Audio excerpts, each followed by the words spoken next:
재보궐선거 실태를 짚어보는 연속보도 오늘도 이어갑니다. 우리 세금이 들어가는 재보궐선거 비용 중에는 선거 기간에 쓴 돈을 돌려주는 선거 보전금도 상당 부분을 차지합니다. 그렇다면 지난 선거 때마다 후보들이 받아간 선거비는 얼마나 되는지, 만약 임기를 못 마치고 중도 사퇴한 경우에는 이 선거 보전금을 제대로 반환하고 있는지 그 실태를 취재했습니다. 이선영 기자입니다. 선거가 끝나고 후보자는 득표율이 10%가 넘으면 선거비의 절반을, 15%가 넘으면 선거비 전액을 돌려받습니다. 지난 6년 동안 경남 전체 재보궐선거 비용에서 선거 보전금으로 돌려준 금액은 3분의 1이 넘습니다.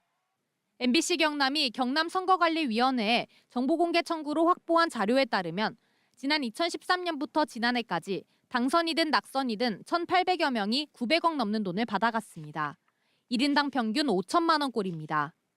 이 중 국민과 약속한 임기를 마치지 않은 공직자들이 당선 당시 받은 선거 보전금은 얼마나 될까요?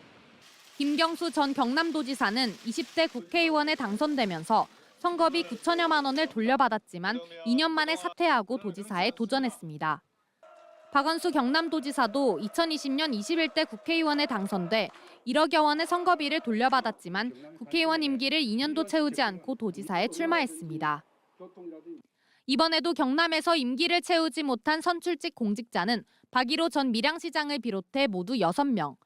당선되면서 받았던 선거 보전금은 무투표로 당선된 예상원 전 도의원을 제외하고 모두 2억 4천여만 원입니다.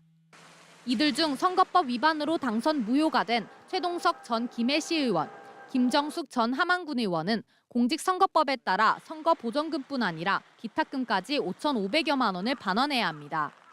하지만 반환 기한을 각각 2달과 4달 가까이 넘기고 있습니다. 여건이 안 돼서 좀 못하고 있어요. 그런 대로 해야죠. 아직 안 했습니다. 이유는 좀 어떻게 되실까요? 돈이 없었어요. 이들의 재산은 어떨까? 건물 여러 채와 토지까지 김정숙 전 군의원은 12억 원, 최동석 전 시의원은 14억 원이 넘습니다. 재산이 작년에 신고된 거 보니까 12억 원이 넘어가시던데 그거는 현금이 없다는 뜻이죠. 기한은 순간이 하고 다 이야기 됐습니다.